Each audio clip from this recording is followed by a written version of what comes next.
Support for Louisiana, the state we're in, is provided by Entergy Louisiana is strengthening our power grid throughout the state.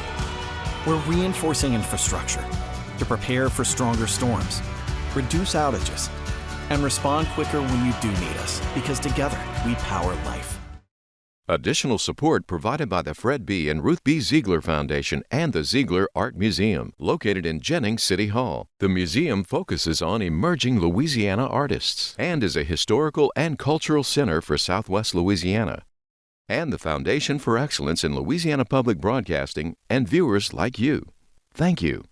Some bad news for Louisiana. The state's obesity rate is going up. I'll look at the causes and some helpful ways to manage weight. Folks are hitting the stores looking for those perfect gifts this holiday season.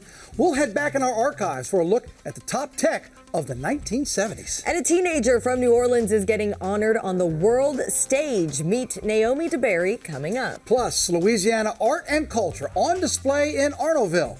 We'll take you to the Festival des Arts. It's a holiday weekend. Let's get started. Let's do it.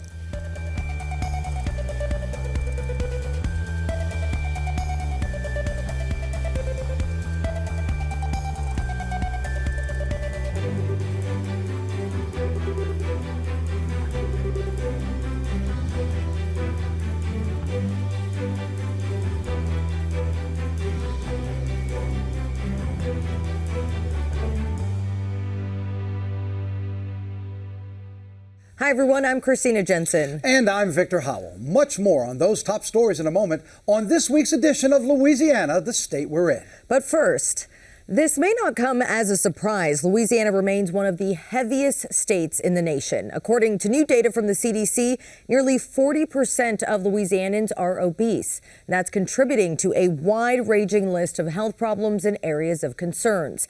I talked to experts at the Pennington Biomedical Research Center for a look at the causes and some solutions.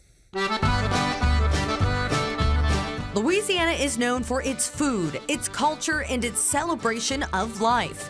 But behind the rich flavors and traditions lies a growing concern, one placing the state among the highest in the nation for adult obesity. According to the Centers for Disease Control and Prevention, nearly 40% of adults in Louisiana were living with obesity in 2023, ranking the state fourth highest in the country, behind West Virginia, Mississippi, and Arkansas. Statewide data released this year shows a striking divide. East Carroll Parish recorded the highest prevalence of adult obesity, while St. Tammany and Lafayette parishes reported the lowest, tying at the bottom of the state's list. But numbers alone don't tell the story. To understand why obesity rates remain persistently high here, we visited the Pennington Biomedical Research Center in Baton Rouge, one of the nation's leading institutions studying obesity, nutrition, and metabolism. Living in the state of Louisiana, there are a few things that make it even a little bit more challenging for our families and our children to, decrease their weight and maintain a healthy weight. So of course here we like to eat our delicious foods. Of course, yeah. But also, we do have one of the highest rates of poverty in our nation, which is a driver of obesity, as well as we have high rates of food insecurity, which kind of sounds like the opposite of a driver of obesity, but it is related to obesity. In many communities, fresh produce is expensive or far away. For families living paycheck to paycheck, the challenge isn't simply choosing healthier foods, it's having real access to them. And while adult obesity is alarming, health experts say the issue begins long before adulthood. That's where a Louisiana-grown initiative called Grow Healthy comes in. Developed by the Pennington Biomedical Research Center, Grow Healthy translates decades of research into practical tools for parents, teachers, and healthcare providers, all aimed at reducing childhood obesity. Do you think the initiative is working? That's a great question. I think what the initiative is doing for sure is it's raising awareness of Pennington Biomedical Research Center. It's raising awareness of how the Louisiana communities across our state have contributed to an amazing body of evidence on prevention and treatment of childhood obesity. And now we have this opportunity to give these things back to our state to benefit our families. And they're not waiting for families to come to them. Right now, the Grow Healthy bus is traveling across the state, bringing health resources directly into Louisiana communities. We have learning and training opportunities for early childhood educators that really help to build that prevention foundation, nutrition awareness, education, physical activity engagement in children from that preschool to school aged group. And then for our healthcare providers, we want to help support them in the use of evidence-based guidelines for treatment. There's lots of great resources that are out there now, and so our goal is to raise awareness, provide educational opportunities and tools to make it easier for our providers to implement those guidelines. At Pennington, researchers remain hopeful. They say progress is possible, but only through coordinated efforts that address both education and access. It'll take the parents, the policymakers, schools, the teachers, the doctors, really a concerted effort at every level to help improve the state of our children's health. Do you think Pennington could help move the needle? Absolutely. I think Pennington does that every day. I think Pennington's been working in earnest towards that for the last 30 years as one of the world's foremost nutrition research centers. And currently we have a number of initiatives. So we have a study called Pennington Generation. So through Pennington Generation, that's one of the studies that's in my lab. We are traveling all across the state in our Healthy Moves bus to reach families and have them join our study if they want to, where we're basically going to track them over time. Louisiana's obesity ranking is a reminder of the challenges ahead, but also of the opportunities. From cutting-edge research to grassroots outreach, the state is working to lighten the load for future generations. For many, the path to better health begins with information, access, and support. And across Louisiana, from the lab to the classroom to the open road, efforts are underway to ensure every family has the tools they need to thrive. All right, let's take a look at what's trending this week. Victor, do you remember that teacher for Bonneville in New Orleans whose students gave her gifts every week? Yeah, I love the story. Mama T has been teaching for 50 years, a huge Saints fan, and her students, well done, got her tickets to her first ever Saints game. The Saints made good on their promise as well because they made her trip extra special. Yeah, you know who she got to see? Her favorite player, Alvin Kamara. Yes, outstanding running back for the Saints, and got to have a chance to go on the field, got a jersey signed by Mr. Kamara. She also got to pose for pictures. Mama T said it was the chance of a lifetime and a memory she'll never forget. If only the Saints could have gotten the win over Atlanta, then it would have been the perfect trip. She's still a lucky woman. What Absolutely. Great students. The students, congratulations. Hey, look, let's stick with football for a moment, and we're going to stay in New Orleans, and that's because the Southern Jaguars and the Grambling Tigers are getting ready for this weekend's Bayou Classic in the Superdome. I'm so excited for this. As always, there were tons of events leading up to the game, including a parade in downtown New Orleans and the Battle of the Bands. There's just only one battle. It's the show of all shows. The 52nd annual Bayou Classic kicks off Saturday in the Superdome. It starts at 1 o'clock. It'll be televised nationally on NBC. The Jags have won 3 in a row in this series. It's always a great time, always a lot of fun. It's to see and be seen. Yeah. And of course, we're going to have more on the game when you join us for Game Notes Saturday morning. I really want to go. I've never been to a Bayou Classic. It's a show. Let me tell you, from start to finish, it's a show. Yeah, it seems fun. All right, well, now on to our next topic. A unique rescue operation is underway along some of Louisiana's waterways. The Department of Wildlife and Fisheries is working to capture and relocate several manatees. Yeah, they've seen spotted in canals in Lower Ascension, also Livingston parishes, and downriver near New Orleans. Yeah, pretty hard to believe. Experts say Louisiana waters will soon get too cold for the manatees, which can cause health problems. Now, a special team from SeaWorld out of Florida is working to capture the animals and then return them to warmer waters down south. Certainly a unique situation. Good luck for them on that. Yeah, and hopefully they get returned. Absolutely. Well, a lot of people are probably headed to stores this weekend to pick up Christmas gifts, from toys to technology. We all have our wish list, right, Victor? No, absolutely. Well, we are going to dig back into our LPB archives for a look at some of the hot new tech gift ideas from way back in 1978. Check it out. Even more than last year, there will be hundreds of thousands of crates sitting under American Christmas trees in a few weeks, with the notation "Made in Japan" inscribed beneath the wrapping paper. There is now a new TV gadget on the consumer market. Perhaps you've seen the ads. Dribbles to the top of the key, shoots, good! The pitch, a swing and a miss, strike 3. Ever want to watch two things that are on at the same time? Well, now you can. This is the home videotape recorder, and while it has actually been on the market for about a year, this is the first season of heavy marketing and competition. This machine is like a conventional tape recorder, except that it records and plays back TV pictures in addition to just sound. It uses special video cassettes, a bit larger than the tape cassettes we're used to seeing, but the tape recorder controls are quite similar to those on conventional audio cassette recorders. Right now, their most popular application is for recording television programs off the air. Touchdown, Lehman Hall. The recording can be viewed hours, months, or even years later, or it can be used as a kind of instant replay. That's the 1. Third and goal to go for Army.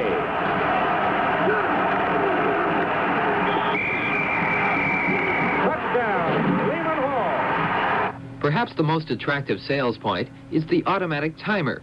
The machines can be reset to record any TV program, even while no one's home. The prices are stiff, roughly $1,000, as high as $1,300. But salesmen bristle at the suggestion that this might be nothing more than an expensive toy. They are not expensive toys. They have real function. It gives a individual a lot of latitude in what they want to watch and when they want to watch it.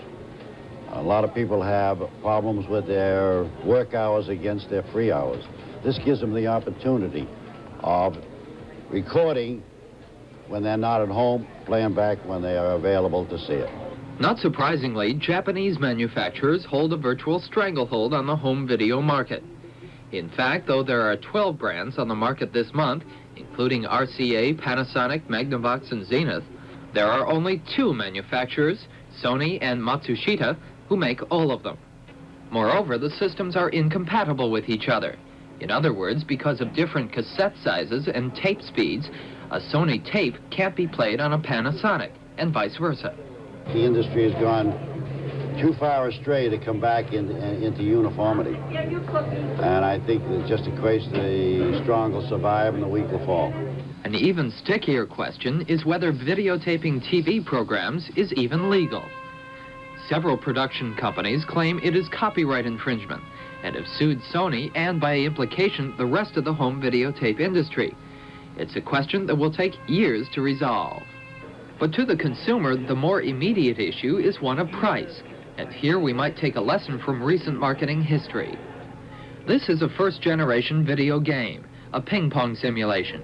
Last year, these units sold for $50 to over $100. This year, their prices are half as much, sometimes less. But even at less than $18, there is not as much interest anymore. Attention in this corner of the department store is riveted on a new generation of video games, the programmable games. With a single control unit, the consumer can buy electronic plug-in cartridges to play any one of many dozens of games. The state-of-the-art has advanced, and in the meantime, the old generation, while no worse in quality than before, has experienced a dramatic drop in price. The same thing happened with calculators. When calculators first came out, they started at a higher price, okay? And in general, marketing the calculator, you could start out with $100, whereas the year after, the same calculator sold for $25, okay? In other words, people are stepping into new territory. In both video games and videotape, new product prices are designed for quick profit and seem to play then on the impatience of American consumers. Prices of the Sony videotape unit are already dropping, for example. One large department chain in Boston will cut its price on the units by $300 within a week. Even so, by next year, probably 1 million videotape units and even more video games will be firmly entrenched in homes across the country, well before the forces of competition and savings from mass production can act together to reduce their price.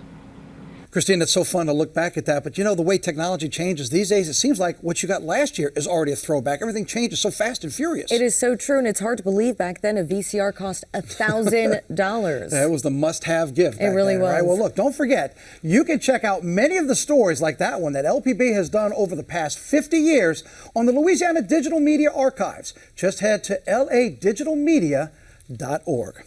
Now, we have some big news here this week inside this building. Why? Because we are happy to welcome the newest member of the LPB team. That's right. Johnny Atkinson is joining us here on Louisiana, the state we're in, to help us tell Louisiana's story. Johnny, we're so happy you're here. Tell us a little bit about yourself. I'm excited to be here. Well, I grew up in Baton Rouge. I went to Catholic High School, LSU.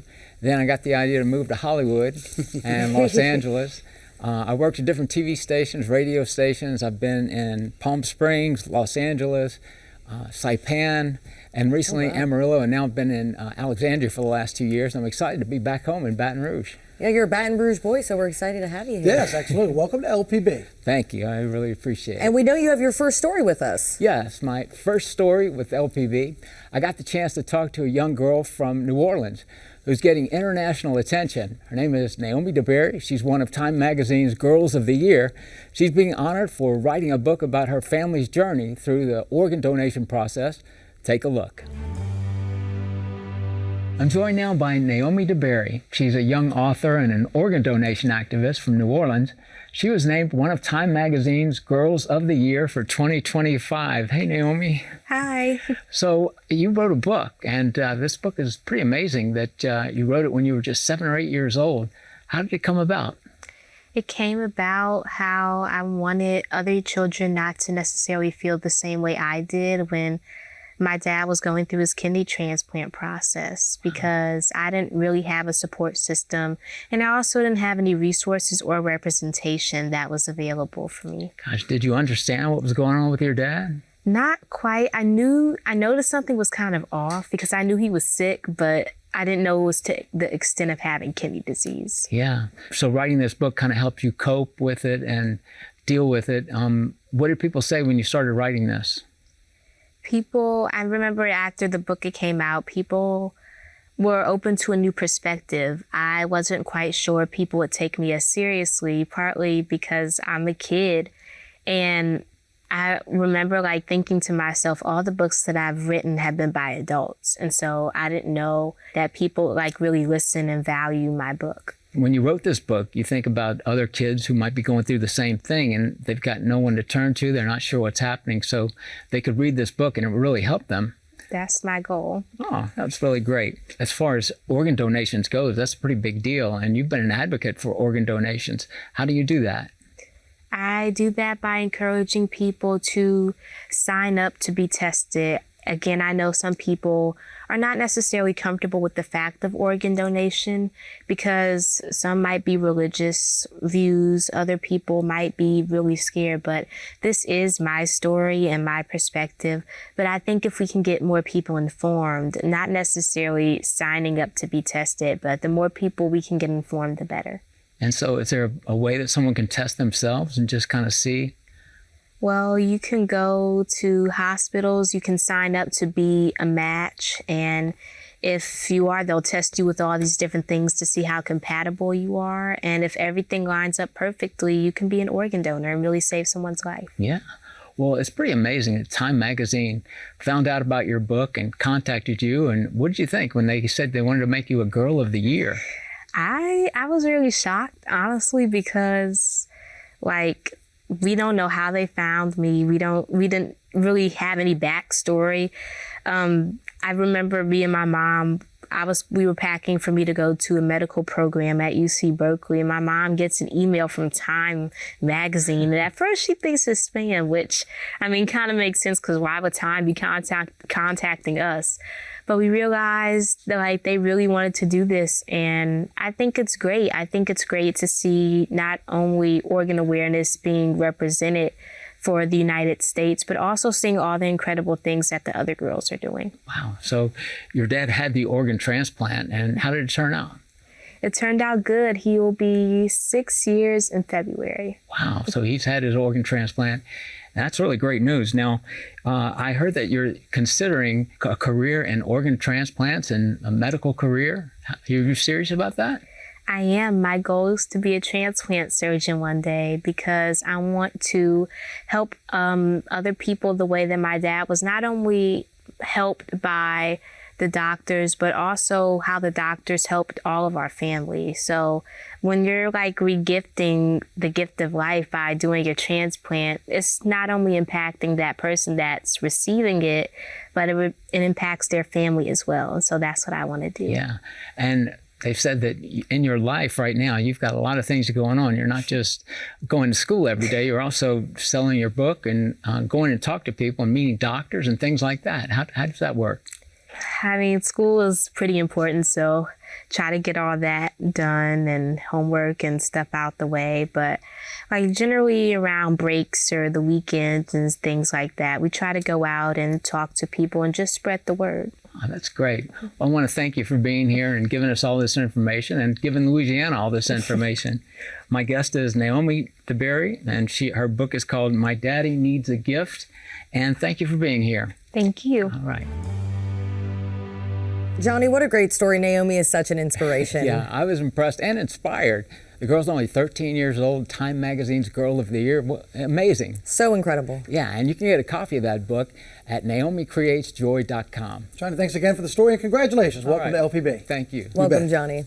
Each year, dozens of the state's top artists gather at a historic Creole cottage in Arnaudville for the annual Festival des Arts. Yeah, this year's event featured a living connection to famed folklife painter Clementine through the work of her grandson, who's also an artist. That's right. LPB's Karen LeBlanc stopped by the festival in St. Landry Parish during her filming for LA 64.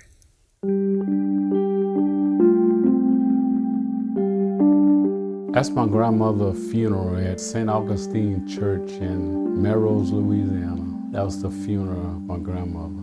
Now that was my own folk art style of a funeral. James Hunter painted this funeral scene of his grandmother, famed folklife painter Clementine Hunter. He's the living protege of this Natchitoches-born artist who painted life on Melrose Plantation where she lived and worked. I'll be there with my legs crossed, watching her paint, just watching her. And there's always was something about the little characters in the painting. It always struck me for some reason, because I always wondered who the characters was. James is staying in a cottage at Maison Stephanie, surrounded by his paintings, which hang on the walls. And the Black Jesus, my grandmother was fond of painting those pretty much. He's staying at the bed and breakfast in Arnaudville to participate in the annual Festival des Arts. Did your grandmother, Clementine, teach you how to paint? No, ma'am. I was just watching her, and like I say, I lived with her when I turned 18. I lived with her, and this time she moved in a trailer, and every evening I get off of work, take my bath and stuff like that, and I go back there in the back and watch her paint. His art conveys and captures his grandmother's style with his own interpretations. What do you think it is about your grandmother, Clementine Hunter's work, and your work that speaks to people? Well, for her work, what speaks to people is she painted her life and what she went through doing life and life on a plantation. And sometimes when I paint her stuff and I paint certain scenes, I say to myself when she painted this picture, you know, what she felt in her heart when she was painting. Because some scenes is fun, some of them is sad, and it's just like in the world today, you got good and bad, you got sadness, and you got fun. His booth is a big draw at the festival, where people can meet artists and connect with local culture and heritage. The artists love it, the visitors love it. They can see 30+ artists each year make purchases. The artists get a chance to get reacquainted. The community loves it. and we have people from pretty much everywhere.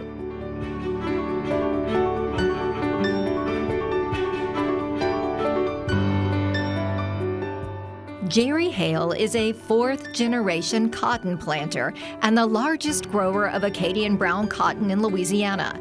He makes textiles using the weaving methods and heritage patterns of his Cajun ancestors dating back to the 1800s. The Acadians made two types of textiles. They made a solid textile, which was brown cotton or white cotton, and then they made a striped cotton, and that was any combination of brown cotton, and white cotton dyed in indigo. Those are the only patterns that they used. An Acadian family would give their daughters a trousseau when they got married of so many textiles, and it would take them 4 to 7 years to make this trousseau to give to their daughters.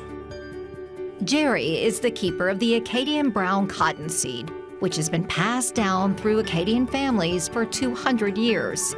The seed was slowly dying because no one spins and weaves like they used to. And what we do is we hand plant, cultivate, and hand pick, because Acadian brown cotton is unlike white cotton. It keeps generating like okra. So we pick it 10 to 12 times a year. And we gin our own cotton. We send the fiber to North Carolina. They spin it into yarn, and then we ship our yarn to our historical weaver in New York. Hand-carved sinker cypress, hand-hewn loofahs, duck decoys, metalworks, and jewelry, all on display. The region is home to a concentration of artisans carrying on heritage crafts.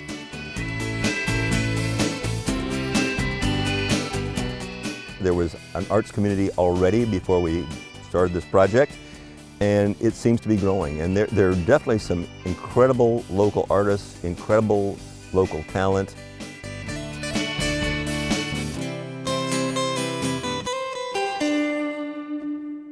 Victor, that festival looks so fun. A great time indeed, it always is. Well, that's our show for this week. Remember, you can watch anything LPB anytime wherever you are with our LPB app. And you can catch LPB news and public affairs shows, as well as other Louisiana programs you've come to enjoy over the years. And please take a moment and like us on Facebook, on X, and on Instagram. For everyone at Louisiana Public Broadcasting, I'm Christina Jensen. And I'm Victor Howell. We hope you had a safe and happy holiday weekend. And until we see you next time, that's the state we're in.